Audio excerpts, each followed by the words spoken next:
سلام، هم محفلی با ارزشم. امیدوارم که حال دلت عالی باشه. خوش برگشتی به یک انرژی خانی دیگه با من. لیلیت هستم و خوشحالم که این انرژی خانی رو برای تماشا کردن انتخاب کردی. امروز به درخواست اکثریت شما عزیزانم قراره که انرژی خانی 12 ماه رو داشته باشیم و از دک تاروت کمک بگیریم برای اینکه پیامی که همین الان باید به گوشتون برسه رو با همدیگه بررسی کنیم.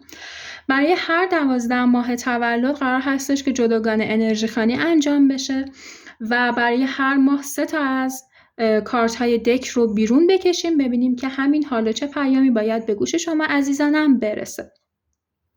قبل از شروع انرژی خانی ممنون میشم که کانال رو ساب کنی، ویدیو رو لایک کنی و اگر مایل هستی که از این انرژی خانی پیامی که باید رو دریافت بکنی و برای تحقق داشته باشه کد کیهانی 777 و جمله باوردارم رو همین الان توی کامنت ها بنویس. به ترتیب شروع کنیم ببینیم که برای فروردین ماهی های عزیزمون چه پیامی وجود داره. روی نیت‌های قلبیتون تمرکز کنید. اگر خواسته‌ای دارید توی ذهنتون مرور کنید ببینیم که توصیه، راهنمایی و یا پیشگویی کارت‌های تاروت امروز برای شماها چی هستش. برای فروردینی‌های عزیز اول از هر چیزی داره یک پیشنهاد کاری بسیار مثبت و خوب رو نشون میده. پیشنهاد از طرف یک آدمی که به شدت با تجربه و خیرخواه هستش و توی این قضیه میتونه برای شما یک راهنمایی به تمام معنا باشه. دوستان شماهایی که یک پروژه کاری رو انجام دادید، به اتمام رسوندید یا یک تلاشی رو انجام دادید ولی منتظر نتیجه اون اقدام هستید، داره برای شما این اقدام رو موفقیت آمیز نشون میده. اگر روی نیت‌های ثبتی سندی امضایی نیت کردید و یا تو همچین پروسه‌ای دیده میشید، داره بهتون میگه که به اون جواب امضایی که مد نظرتون بوده 100% میرسید و اگر که نیت این رو دارید که خونه‌ای بخرید، ماشینی رو سند بزنید، شرایط رو من روی 3 وعده زمانی آینده برای شما فروردینی‌های عزیز کاملا هموار میبینم. بریم برای اردیبهشت ماهی‌ها. برای اردیبهشت ماهی‌ها در حال حاضر داره حمایت یک شخص پدر رو نشون میده. پدری که کاملا خیرخواه، مهربون، قصد مانع تراشی برای شما رو نداره ولی ممکنه که در حال حاضر خواسته ای رو داشته باشید که این آدم احساس کنه این خواسته به صلاح شما نیست و یا احساس کنه که اگر شما این کار رو انجام بدید به دردسر میافتید و همین موضوع باعث بشه که افکارتون به هم بریزه و یا فکر کنید که این کار نشدنیه، برای انجامش نیاز هستش که خیلی زحمت بکشم، خیلی خودم رو به سختی بندازم. داره بهتون میگه که این شرایط بعد از گذشت 10 وعده زمانی برای شما بهتر میشه و لازمه که خودتون رو از فکر و خیال‌های منفی، ترس، اضطراب و این فکر که نمیشه خارج بکنید، چون که یهو ممکن هست ورق به نفع شما بچرخه و این آدمی که الان مانع نیت و خواسته شما هستش بخواد با شما حتی همراهی و همکاری هم بکنه. بریم برای خرداد ماهی‌های عزیزمون. خردادی‌های عزیز در حال حاضر به نظر میرسه که یه مقدار کنترل شرایط رو از دست دادید یا احساس سردرگمی خیلی زیاد میکنید. فکر میکنید که توی یک شرایط مبهم قرار گرفتید، همه چیز در حاله از ابهامه، هیچ کنترلی روی پیشامدهای آینده ندارید. بسیاری از شما رو داره ناامید نشون میده توی مسائل کاری و انگار هر چقدر تلاش میکنید، هر چقدر دنبال یک ایده و خلاقیت هستید که زندگی مالیتون رو بهتر بکنید، انگار که در نهایت اون یأس و ناامیدی به سراغتون میاد و احساس میکنید تلاش هاتون کافی نیست و یا اصلا تلاش هاتون به نتیجه نمیرسه.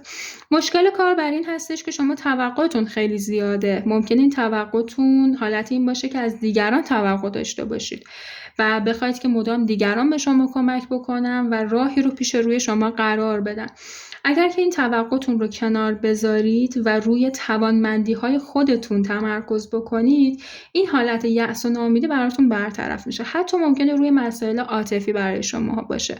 شماهایی که احساس میکنید مدام باید پارتنرتون به این رابطه کمک کنه یا مدام باید حمایت ببینید از عشقتون و یک توقع بیجای رو نسبت به عشقتون یا رابطه احساسیتون به وجود آوردید، این باعث میشه که اول از همه خودتون مایوس و ناامید بشین. برای تیرمایه‌های عزیزمون داره یک آرامش بعد از تلاش رو نشون میده. روی قضایایی که دارید تلاش میکنید، دارید زمان میذارید، 100% داره بهتون میگه که به آرامش رسیدن هست. اگر الان فکرت درگیر اینه که اگر موفق نشم، اگر نیتم اونجور که میخوام انجام نشه چه بلایی سرم میاد، داره بهتون میگه که مطمئن باشید که در نهایت این همه تلاش ها برای شما یک چهارچوب امنی وجود داره.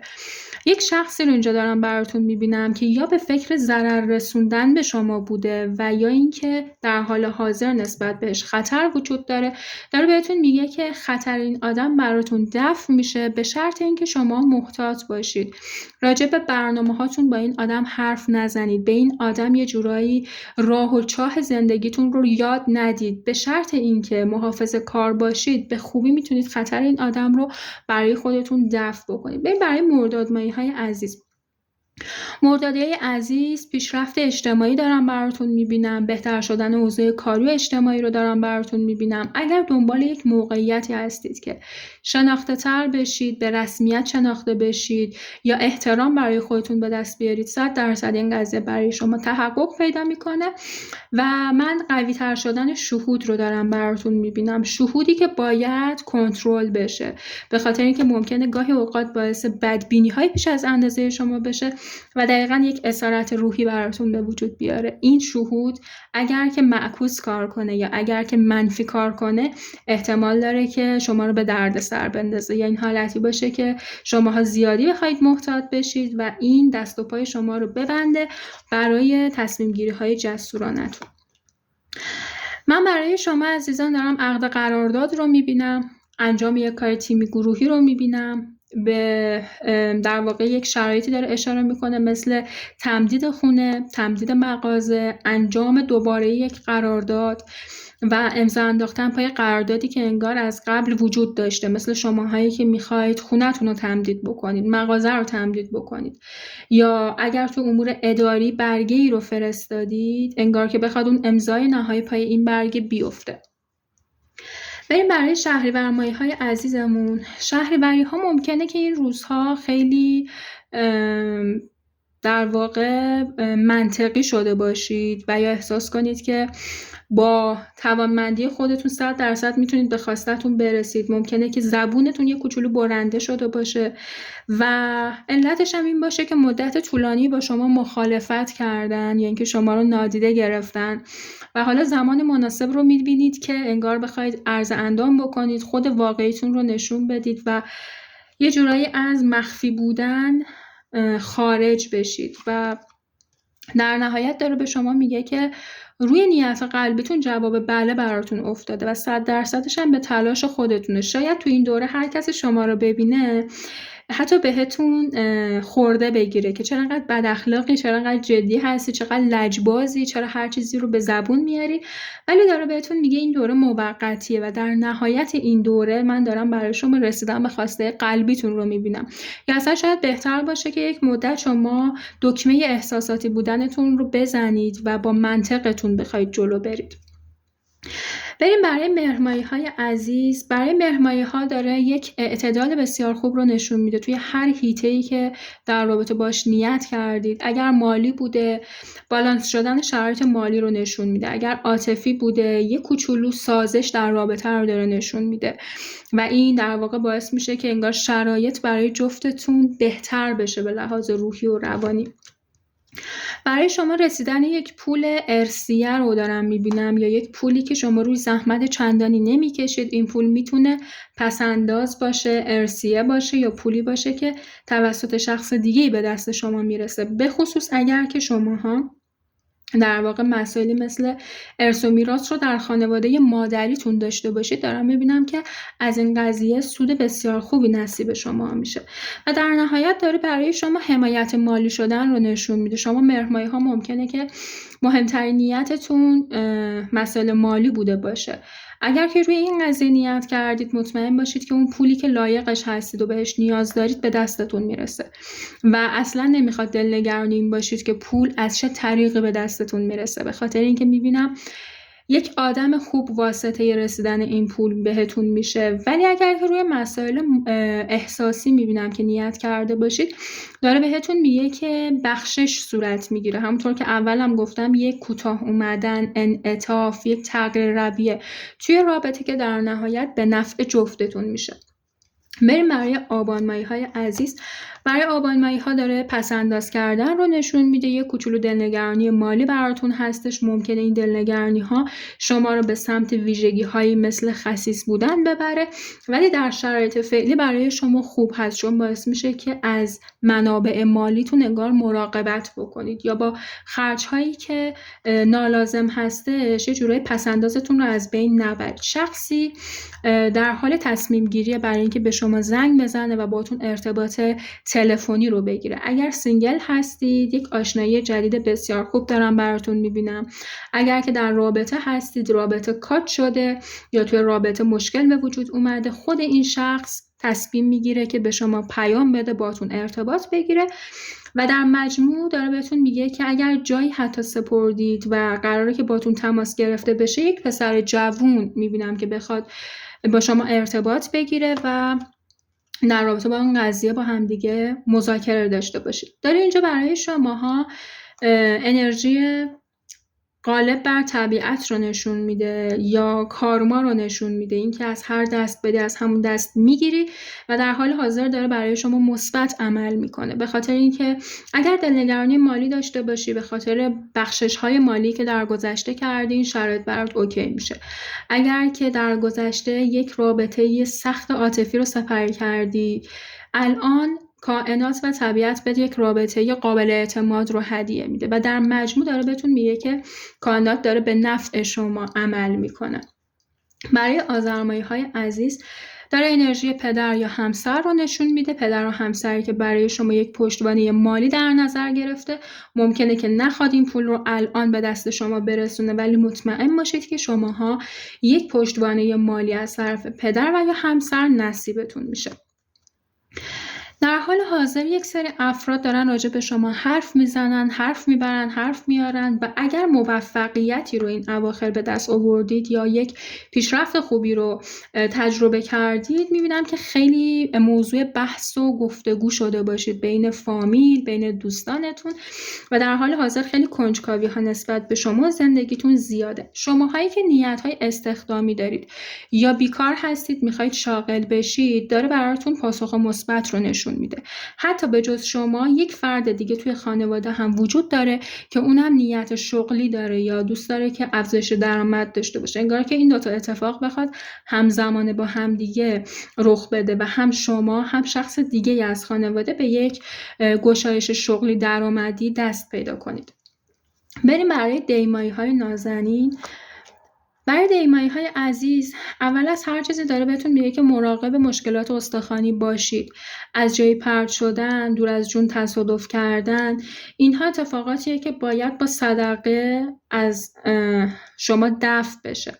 در کنار اون داره بهتون میگه که اگر مشکلات استخوانی داشتید و در گذشته درگیر این ماجرا بودید، ادامه پروسه درمان براتون افتاده. انگار که شماها بخواید کماکان یک 8 وعده آینده برای این قضیه رفت و آمد به پزشک و مراجع درمانی داشته باشید. در کنار اون داره بهتون میگه شماهایی که یک بار ورشکستگی کاری و شغلی رو تجربه کردید و الان بار دومیه یا بار چندمیه که دارید یک کار و بیزینس رو استارت میزنید، این بار در شغلتون برای شما گشایش و ثبات دیده میشه. یعنی اگر شما یک بار از صفر شروع کردید، همه چیزتون رو از دست دادید توی بیزینس و حالا مجدد دارید برای یک کار تلاش میکنید، میبینم که نتیجه این تلاش کردن برای شما ثباته و دیگه اتفاقهای منفی گذشته برای شما رخ نمیده. اگر که شما عزیزانم نیت عاطفی داشتید، داره بهتون میگه که برای نیت عاطفیتون نیاز به تلاش دارید. اگر که سینگل هستید، وجودتون توی یک محیط کاری یا آموزشی باعث‌بانی یک آشنایی خوب براتون میشه. اگر که شما تو رابطه هستید، داره بهتون میگه که این رابطه احتیاج به مراقبت و حفاظت بیشتر داره، یا این حالتیه که باید حواستون بیشتر به این رابطه باشه.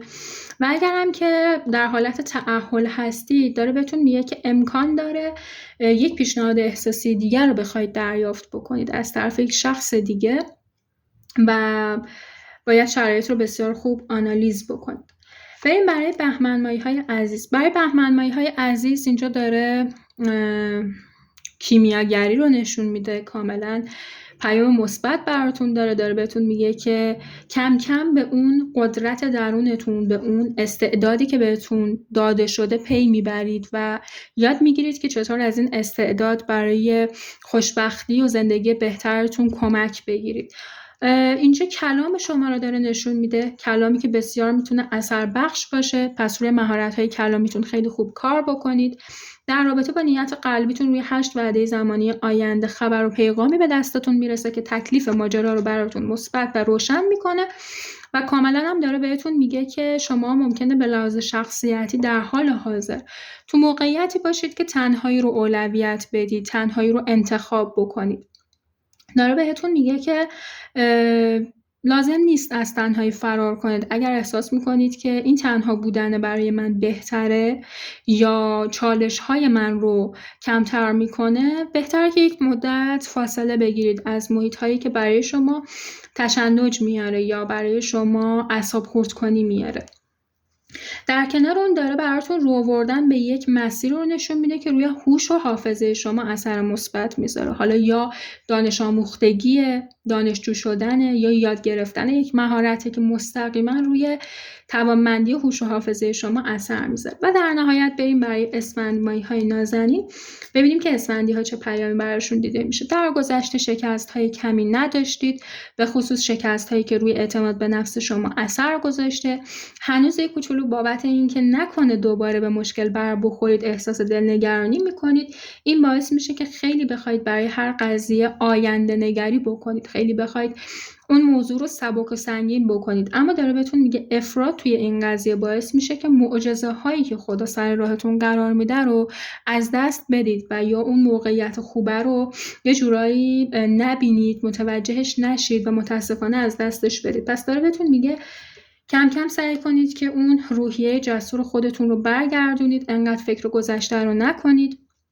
شماها ممکنه که هر کدوم به یک نحوی به گذشته‌تون گره خورده باشید. بعضی از شما جدایی عاطفی باعث شده که اعتماد به نفس احساسیتون بیاد پایین. بعضی از شما توی روابطی بودید که پنهانکاری بوده یا بهتون دروغ گفته شده، باعث شده که دیگه نتونید اعتماد بکنید، حتی یک رابطه دوستی برقرار بکنید و حتی چیزهای دیگه، مسائل کاری، حتی برای شما جسمی داره این پیام رو نشون میده که شما ممکنه در گذشته یک کاری کرده باشید که جسمتون توی خطر افتاده باشه و حالا از ترس اینکه نکنه دوباره جسمتون بیمار بشه یا بهش آسیب وارد بشه، نشستید تکون نمیخورید از ترس اینکه نکنه دوباره آسیب ببینم. داره بهتون میگه این رویه رو متوقفش بکنید، به خاطر اینکه شانس های زندگی شما همین حالا داره نصیبتون میشه و اگر بخواید به این رویه ادامه بدید این شانس ها رو به دست خودتون پوچ میکنید. خب این از انرژی خوانی امروز به درخواست شما عزیزان، پیامی که همین حالا باید به گوش شما نازنینان میرسید. انرژی خوانی ها بی زمان هستند. هر زمانی که شما این پیام رو دریافت کردید بدون که لازم بوده این پیام به گوش شما عزیزان برسه، وگرنه این ویدیو رو هم مثل هزاران ویدیوی دیگه نمیدیدید.